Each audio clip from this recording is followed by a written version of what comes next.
if we really think about it, to be very selfish because I have not planned. So my failure to plan is going to most likely negatively affect my loved ones.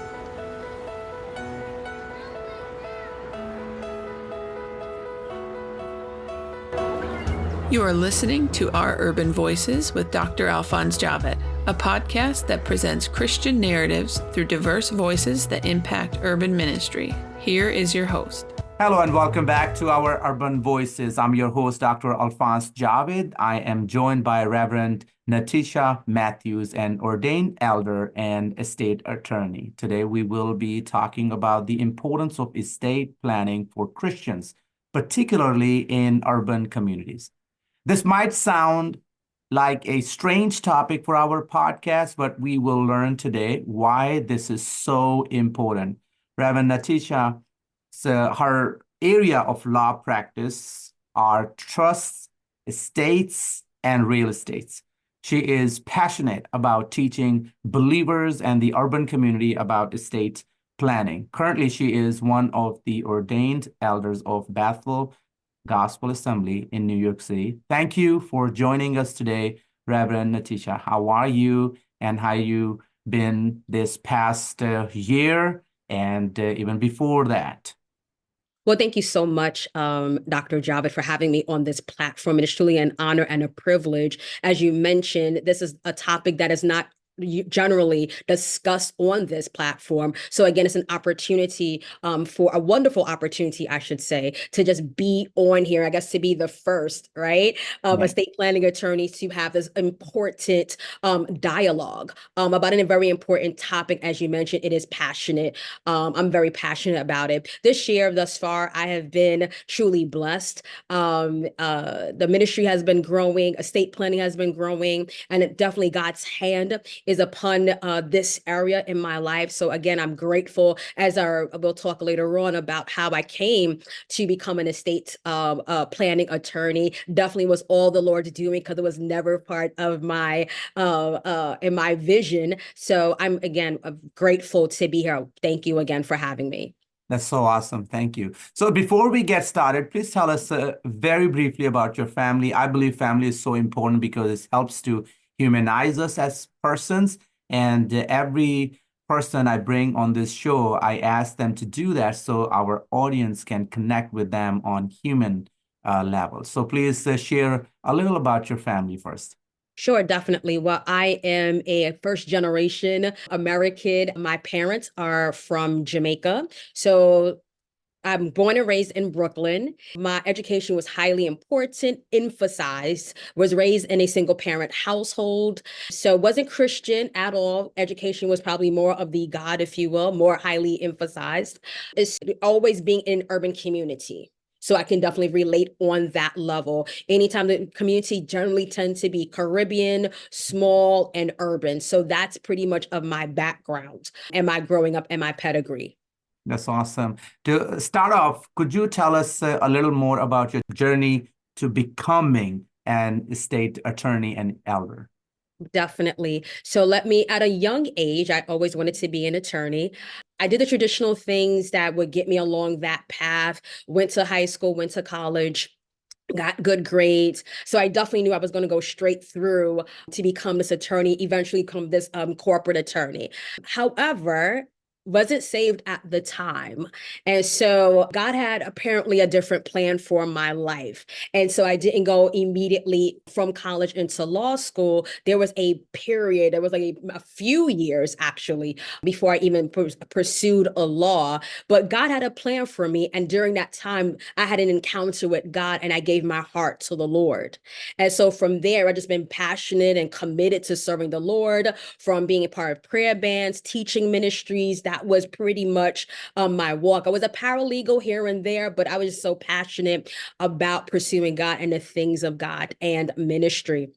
And even went so far as I earned my Master of Divinity at Alliance Theological Seminary, which was part of NIAT, and continued to pursue ministry at Bethel Gospel Assembly, where I was a Bible teacher. I was leading over the intercessors, became part of the leader for evangelism ministry as well. But there was something I felt God was still tugging my heart to continue to pursue law. But I was like, but God, I'm sold out. I definitely want to go into full-time ministry. But there was that tug. And so, okay, well, let me, apply. And I got accepted to law school. I passed the bar, the New York State bar, got admitted to practice in New York State. And my first job as an attorney was in a law firm where the senior partner trained me in trust in estates. But I always thought I was going to be, like I said, a corporate attorney. At this time, I just knew I was going to be an employment law attorney. But he was like, no, you need to learn this. And he was very diligent, and you really need to learn it. But I said, God had his hand upon me, right? And because God is strategic and God understands divine timing, he knew that I needed to practice this area of law again for such a time as this. And when I was like, this area of law makes no sense. Why would you want me to practice that? But again, God knew that. And today I have, believe it or not, this area of law has opened so many doors for me. I have been able to teach my colleagues how to execute a will remotely during the time of COVID. It has opened so many doors for me to teach colleagues and do workshops for churches, for non-for-profits. Again, just following, being obedient to the Lord, and just really understanding the area of law. And so that's how I became a trust and estates attorney. And so I believe after like my first year and a half of law school, my Bishop Brown, said, Natisha, now it's time to elevate you as an elder. And so I went from minister MIT Natisha, right, to now I'm elder Natisha. And it's like, I have an assignment. I hear the Lord saying that now it's time for you to be the director over prayer initiatives for the church. And so that's how I became the elder. That's my journey thus far. And I'm still there teaching, still an elder. So that's pretty much my journey on how I became an estates attorney and an elder at Bethel Gospel Assembly. That's beautiful. And I'm so glad that God walked you through this journey and you see the hand of the Lord over your life in that area of your life, because usually people tend to think about their professional life separate from their spiritual life. And I like that you have this clear connection between the two. If anything, you see the hand of God first leading you to something and also using that for the kingdom work. That's just beautiful. So why is estate planning so important? It is not a common topic for churches to address. And just to clarify for any listeners, could you go over what estate planning is? Sure. Well, I'll start with that. I'll answer that question. So estate planning is a tool used to manage, preserve, or as well as distribute your assets, right? In the event that you become incapacitated or in the event of death. Now, I mean, it's a lot of words and you'd be like, manage what? But let's think about it. I always put it in the context of COVID. During the time of COVID, it threw most, if not all of us, right, into a state of hysteria. We did not know what to do. Many people were in the hospital. Many people were head of households. People didn't have access to bank accounts. They didn't have access to a lot of things. So if I, as an individual, am the sole person that can access my bank account, if for some reason I become incapacitated and I don't have anything in place, my bank account becomes frozen. And so a head of a household who now was everything, right, of this household, that your spouse doesn't automatically give access to your bank account. So now that becomes frozen. And so things like that, I could have put something in place, like a power of attorney, right, in place that would give someone access in the event I become incapacitated, or in case, like say a will, where my assets go upon my passing. And so I want to kind of talk about, so things that you can, documentation in estate planning, basics consist of a will. power of attorney, healthcare proxy. Let's start with the basics there, right? So in a will, I can say where I want my assets to go. Upon my passing, who should have X, Y, or Z. Power of attorney, very important, going back to COVID. So a power of attorney, I give my agent the authority to speak on my behalf when especially I am unable to do so. If I already have if I'm incapacitated, I can't give that authority. Right? So so that means everything is frozen. No one can act on my behalf. And so that's challenging for me, because now if someone cannot act on my behalf, someone have to act on my behalf. Bills have to be paid. Things have to get done. So now I have to petition the court, which is not an automatic process, which takes thousands of dollars to get done when I could have put something in place earlier on. Right. And the same thing with a healthcare proxy. Now, let's say if your spouse is around, your spouse is alive. Yes, we have the Family Cares Act where I may not need that document in place. But now, say, for example, I don't have those individuals. All my loved ones have passed away. I still need someone, if I'm, God forbid something happens to me, to speak on my behalf. Again, I have not planned. So anything, we're speaking about planning for assets upon my passing, or planning for myself in the event that I, as an individual, become incapacitated. That's what I wanted. That's really estate planning broadly. I think for our audience, I think that it's fair. What I find is that a lot of people feel, especially the urban community, that I don't have any assets, so I don't need to plan. So I tell people, if you have a pen or a pencil, you need to plan, because guarantee when you're passing, your loved ones are going to fight over that pen or pencil. I see it all the time. So when we plan to fail for our estate, right, it's almost guaranteed, right? I'm tend to create some type of chaos. I'm going to create uncertainty, and I'm going to create confusion for my loved ones, right? So if I put my failure to plan today is going to affect my loved ones tomorrow. So it's so important for us to plan today, even if you feel like you have nothing, right? Especially the power of attorney and the healthcare proxy, at least have that in place so that you are preparing for those, right? Again, your loved ones, right? We want to be prepared for so many things. We prepare for a baby coming. We have baby showers. We have wedding. We have bridal showers. We have pastoral anniversaries. But when it comes down to estate planning, we almost drop the ball, if you will. And I know we're going to talk about it because I'm so passionate about it. I strongly believe that, especially in the urban community, it's not something that we know about. And so if I don't know about it, I'm not going to plan for it. Yeah. So how would an urban setting affect estate planning? Are there different things to consider in an urban setting versus a more suburban community? I don't think there's so much what to expect, but I think it's the mindset of the people in the community. Again, so if you're in an urban community, people generally tend to, estate planning is not commonplace, right? It tends to be the members of an urban community tend to think of more of survival. Survival is more of a commonplace. Tell me how I can, survive in this community. I'm living paycheck to paycheck, right? I don't have an estate. I don't have any assets. Teach me how to survive in this community. Versus in an urban setting, I generally find that my urban clients, right, they are planning for children who are not even born yet, right? Because it's commonplace. They understand I need to prepare for a legacy. Urban community don't understand, but estate planning is not legacy for us. It's not commonplace. Excuse me. So is it a mindset then that on one side, or cultural norm I'm just trying to understand. So I totally see your point. In the urban setting, they are just in the survival mode. So the culture is different, therefore. But in the suburban setting, it seems to me, at least, that they are going through a generational cultural norm where the previous one did it, so I'm going to do it, and my son is going to do it. So there's like a part of their education system or family system that this is how we do things. Is it cultural norm somehow? Both. I think it's both. It's cultural. It's a racial norm. It's both.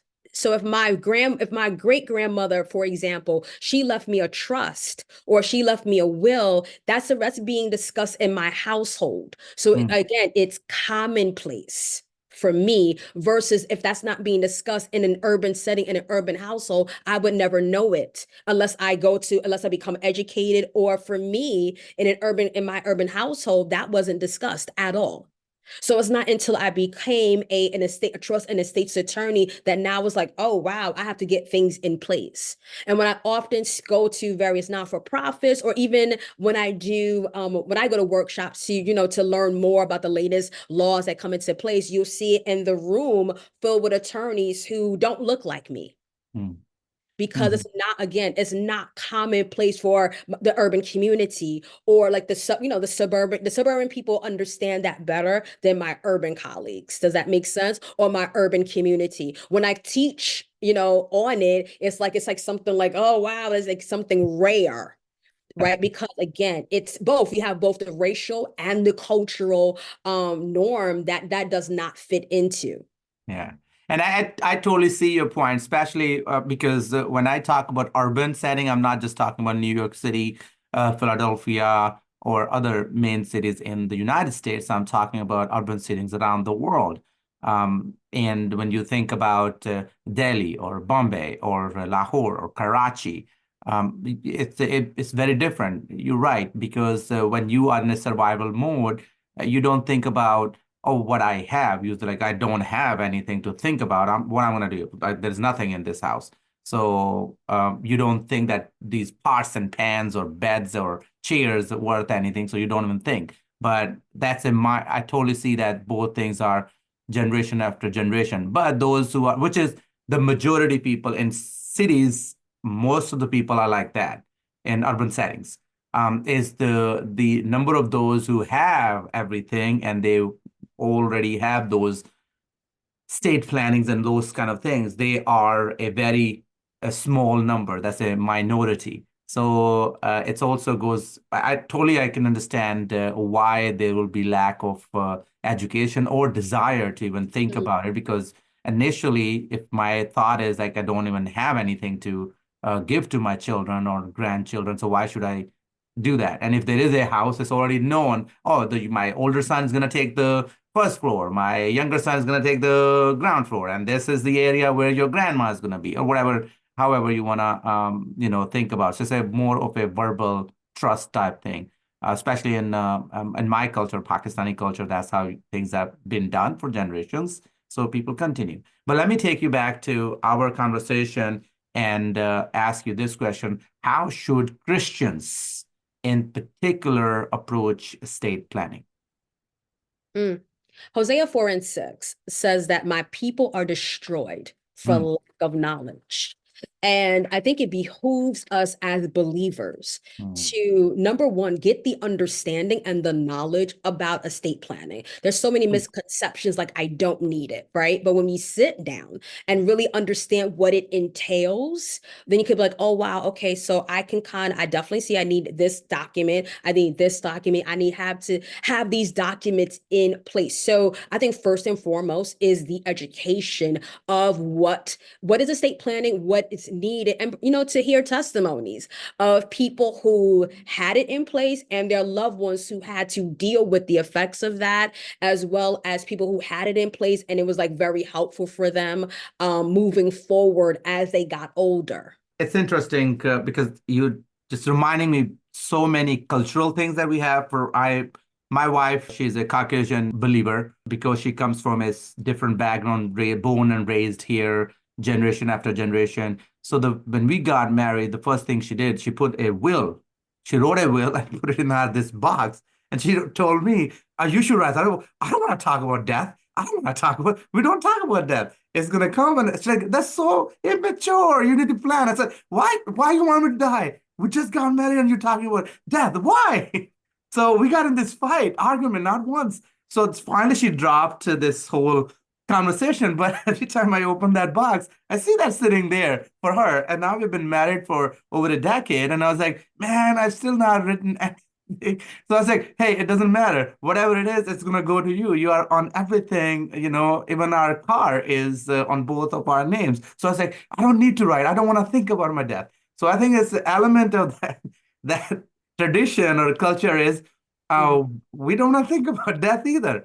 It's the survival mode, right? So you are Right. not surviving economically, like, okay, I gotta work hard, I gotta feed my children, get them to good school and all those things. But it's also survival is I'm gonna live. I'm gonna live. It's Right. like indication of, I don't know, it's deep in my mind. And we function on two different channels when it comes to things like this. She plans, and I'm like, no. I'm gonna trust the Lord. I'm gonna trust the Lord. That's why I'm asking this Christian aspect of that. Right. So most people think of estate planning when they believe they are getting toward the end of their life, right? That's when they think. So how should younger people approach estate planning? People who are at least in that age where they're like, oh, death is like later. It's not anytime now, maybe 50 years from now, 40 years from now, or more. Well, I agree with you because when I do workshops, I think people are hesitant to discuss it or come to the workshops because they feel that as soon as they come to the workshop, like they're going to die the next day. And it's like you miss the whole, like, again, that's a myth, right? And a mindset. We're not planning. And so when people do ask that question, like, at what point should I, start planning? It's for someone later. And I was like, okay, here we go with this later. It's a myth. Let's go. And I always turn back to COVID. Right? Mm, mm, Don't know. COVID did not target the older people only. It targeted everyone and had no mm, age group that it targeted. So when I tell that, look at that. Like, no, it came out of nowhere and people did not have things in place, right? Get something at least in place, right? mm, You can mm, always change it when major events happen in your life. It's not set in stone. You can change it. As soon as you reach the age of majority, have something in place. It's not again, people open savings accounts, right? People start other things at an early age. There's estate planning is no different. Start thinking about it, right? mm, Because again, we never know, right, what's going to happen. We don't know the time that God is going to call us home. We mm. just never, no one saw COVID, right? I Yeah, mean, now after COVID, people were trying to execute things from pretty much from a hospital bed. Like, no, like, because we didn't have it in place. yeah. And so from a Christian perspective, again, it's just understanding what it is and like really debunk all these various myths that we have, like Mm, from I don't need it, or, I don't want to talk about death culturally because I'm gonna live forever. I'm gonna live until this particular age. But again, and that's also it can really, if we really think about it, to be very selfish because I have not planned. So my failure to plan is going to most likely negatively affect my loved ones. mhm, Right mhm, now, because I didn't plan, now they have to spend all this, astronomical money on top of grieving my loss. mm, Now they have to have added more stuff onto them because I didn't think about them on this side of eternity mhm, or on this side of being in my right mind. I did not think. So now they're going to have to go to court. They're going to have to fight. Now the state has the control to say who gets what when mm, I could have easily said, this is what I want in place. Listen, even if it was basic stuff, it doesn't matter. I thought of my family enough or my loved ones to say, listen, I don't want you to bewildered or to just go through X, Y, and Z when I could have just laid it out, a simple map, right? And I could have worked with an attorney to help me and assist me with that. So all you have to do is just the basic stuff is just either submit a document or, just basic as opposed to going through different hurdles that you should not have gone through. yeah. So in your experience, has culture or race, when I say race, I'm thinking about different ethnicities, affect how one thinks about estate planning? If so, how do you approach that? So for me, because I realized that just because of the culture and the race, right? I'm coming from an urban community. I come from a very strong Caribbean community where that's not discussed, right? Right. People, you don't have that conversation. But again, when people pass away, now they're looking for someone to handle, right? Doc or I would like to say cleanup, because Mm. that loved one did not put things in place. So now we have to go to court, and now we have to petition the court to, appoint someone to Mm. be, the administrator over an estate. And so when you keep seeing this happening, like, wait a minute, how come? Let's have this conversation. We spoke about the mindset before. How do I change a cultural or racial mindset? I am but one person, right? And there's very Mhm. few of us. But my going back to the hand of God being strategic, because I would have never thought that I would be in this on this platform or in this position, right? So it's like the hand of God. Like, I need for you to strategically, whether I'm going to various churches where I speak to individuals, it's like one person at a time or one church at a time. I would reach out to pastors. As mentioned, that I went to seminary, so I have I have colleagues who are pastors, Mhm. senior pastors, and so I'm like, well, may I have an opportunity to come to your church, Sure. to kind of share this? People have invited me to their church. They realize the importance of it, or I'll have my own workshops, to do it as well. Again, it's one individual or one community, one family at a time, to get the word out. And that's been for me on how to really kind of counter the culture of not having or not being aware of it. Mhm. And I agree. I think even in this conversation, I've been convicted that, I need to get over this fear or whatever it is, cultural or whatever it is, because you're right. It's in the end, you are creating more trouble. It's not good stewardship, or it's not good shepherdness for your own family if you leave them behind to fight. And if those things are not the problem, then you are putting a person who may not be a Christian in charge of everything to tell what it is, how you're gonna, or whoever the admin person will come. I don't know, but the point you're making is good point, and I think that's a really good way to approach a church and believers, and try to help them to see that. And I appreciate your and if you think about when you say hand of God is also involved in our death too. Nobody can give you an extra hour or a minute or a moment of life, and nobody can take that away either. So it's in God's control. And being a person of faith, a person who knows the Lord and serves the Lord, is a opportunity to share Christ too. Because in my personal experience, I think funerals, or those people who are in that state where they are going to see the Lord soon, those are the moments when you people are most, and their families are also very vulnerable, and that's the time to bring the gospel to their lives. But what it will look like when way early, when you are young enough, your brain thinks properly, you're coherent in your speech, and you are talking about those things, which is a reminder of death, even if it's 50 years from now, 40 years from now, 20 years, whatever that number is. But that does bring that vulnerability that creates the space to speak Christ, to bring hope of Christ, and just like, hey, there is eternity waiting for you, talking about that afterlife and all those things. So I see that as a part of ministry as well. So, what are the financial barriers to estate planning, if any? There are, financial barriers. I think that's another issue as well, because it can be costly. Mhm. However, there was a season like back generations or decades ago where if someone wanted something so badly, Mhm. they would put it on layaway, right? Because they wanted that item so badly. And we cannot shortchange planning for the future and our family. So I have to think of it, if I'm willing to put something on layaway for something that has, by the time I buy it, as soon as you purchase it, it has like the value is like gone significantly by the time you actually get it. No different than when I'm planning for my estate, which is going to have really even greater value because I'm establishing a legacy. Right. And so it may be costly, but I need to, if I have to make a payment plan, like my firm has a payment plan, I need to do that because in the long run, I'm establishing a game plan for my legacy.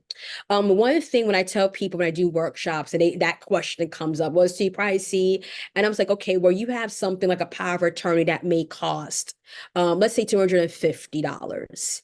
If I don't have that in place and I become incapacitated, now my loved one have to petition the court and for guardianship over my person and property.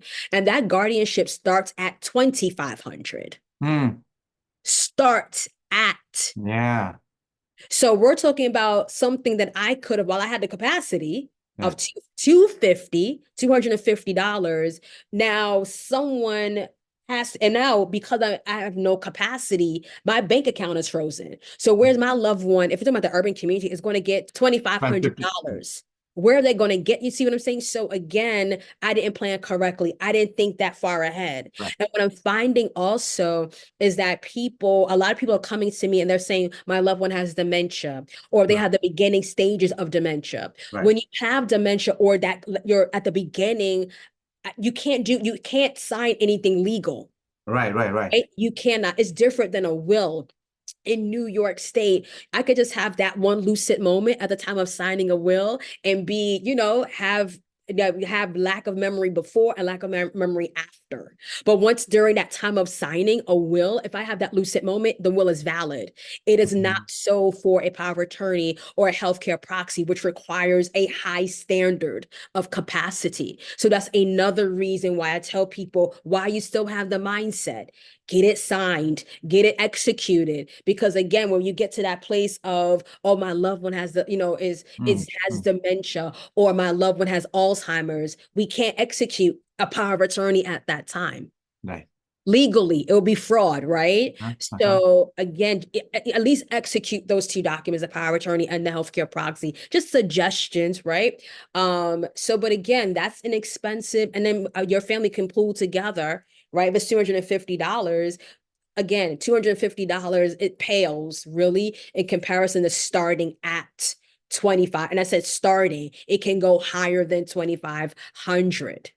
Right. So I think it's better for us. And if you want to do the will, a payment plan, costly, but in the end, it's going to cost my loved ones more than if we, on this side of eternity, if I spend some money, if I put a payment plan, right? I can't think of clothing and putting a layaway plan to have greater value and greater significance than my health and my assets and my loved ones in the end. Yeah, that's brilliant.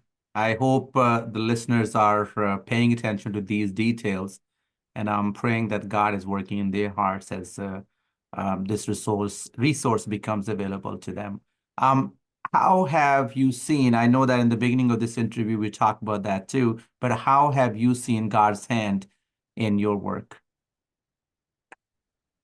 I'm just, again, going back to just being blown away by God from the beginning, because it was never my idea. I would never, because again, I mentioned earlier, it was never spoke about in my home.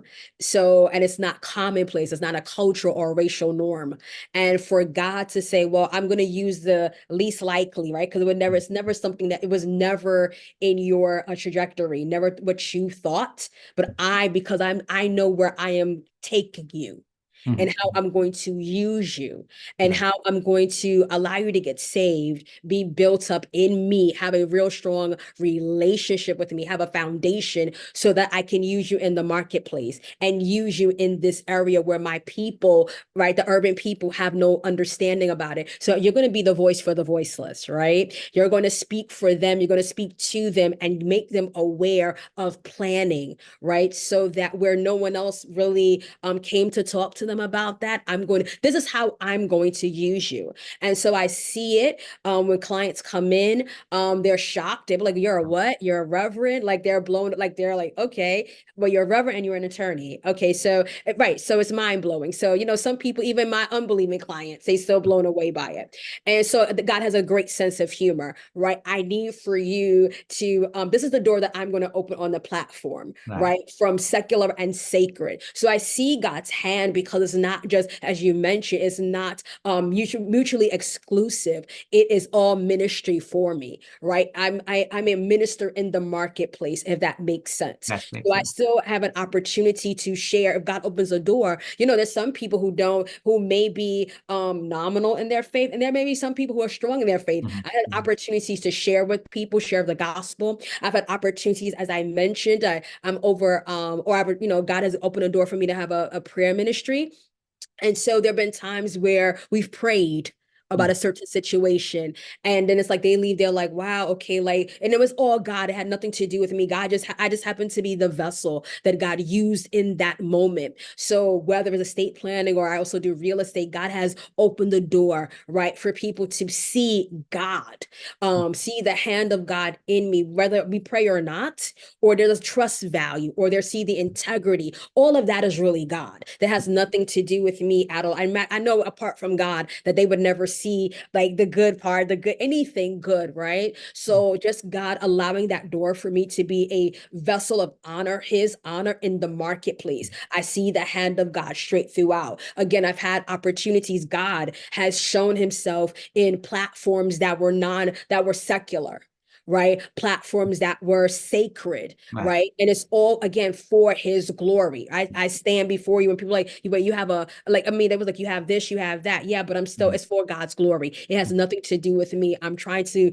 again get the word out, being on this platform, getting the word out, because again, as you mentioned, God is concerned about our states. He's concerned about everything that from beginning to end. He's the Alpha and the Omega, not just for the major, but for the minor things in our lives, for all aspects of our lives, right? He's concerned, right, about that. And he's concerned even what the legacy that we're leaving our loved ones, right? Leaving besides, oh, you have your mother's eyes or your father's nose, right? Right. Even like, what does that say about me and the gospel? Right? Am I passing? What am I being a steward? Am I being a steward of what God gave me for my treasures, my talents, my resources? What am I seeing post, right? When I'm no longer on this side of eternity that I planned, Right. right? And so I think that's a legacy that God honors, right? And so again, the marketplace vessel for the Lord. So Mhm. that's how I see God's handiwork in all of this. Yeah. So what are the steps if someone wants to organize their end of life documents? Where should someone begin? Sure. So I definitely reach out to an estate planning attorney, get a free consultation, or if they know of a workshop that's nearby, or if they see something, I would go. And again, we're talking about getting information and getting knowledge. The more information that I have, I can make an informed decision, right? I can reach to someone that I guess I can trust, that can kind of again debunk those myths that I have, almost help me to change my mindset. Even say maybe a quick prayer, Lord, change my mindset, right? A quick prayer, right? You don't have to be deep in it. Just change my mindset, Lord. And again, go to an estate planning attorney and allow them to walk you through like what the next steps are for you. So Yeah. for what may work for person A may not necessarily be work for person B. And so they can kind of walk you through that. And if a pastor or a congregation wants to assist or encourage its members to get estate planning, where should they start? They can also go to a estate planning attorney. I mean, I'm one, right? They can reach out to me, or anyone's like, I would like to. It's like, listen, I've heard, I was on, was listening to this broadcast, and I understand, the importance of having estate planning in place. But, my members would like to, obtain more information. Would you mind coming to my church and doing a workshop for us, right? And so, I mean, like I said, I have one scheduled.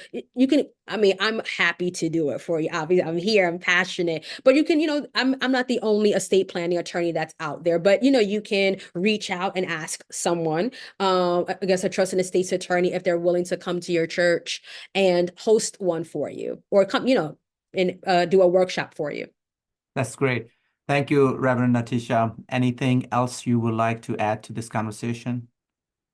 I think we've covered everything. I hope that based on this dialogue that we have, that people see that there's a couple of things, right? One, that this conversation is not one that this broadcast normally has. And Right. so we want to say, God, what are you saying? Mhm. God, you're clearly speaking, because I mean, you could have done it at any other time, but now you've chosen today, right? On this President's Day, this holiday, to have this conversation. Why? What are you trying to tell me, Lord? What do I need to do? So it's like we have to hear what God is saying. Maybe I need to get my affairs in order. And so God help me to change my mindset, right, about that, because God, I want to be a steward of the resources that you have given to me and trusted to my care. I want to make plans for, my loved ones. I want to make plans for, my assets. I want to make plans for myself in case I become incapacitated. I want to be a steward. So Lord, however that is, I hear you. Maybe as you mentioned that you got convicted, maybe I pray that people would hear the voice of God in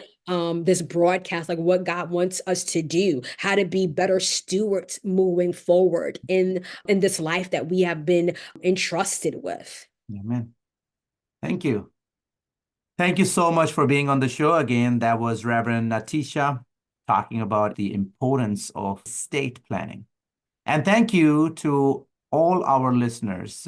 We truly could not do this without you. If you learned something, have a topic suggestion, or would like to leave us feedback, drop us a note at oururbanvoices.com.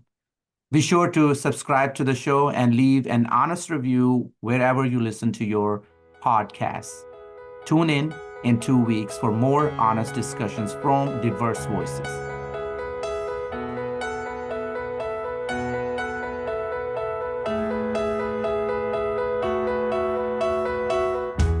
You've been listening to Our Urban Voices with Dr. Alphonse Javed, which presents Christian narratives through diverse voices that impact urban ministry.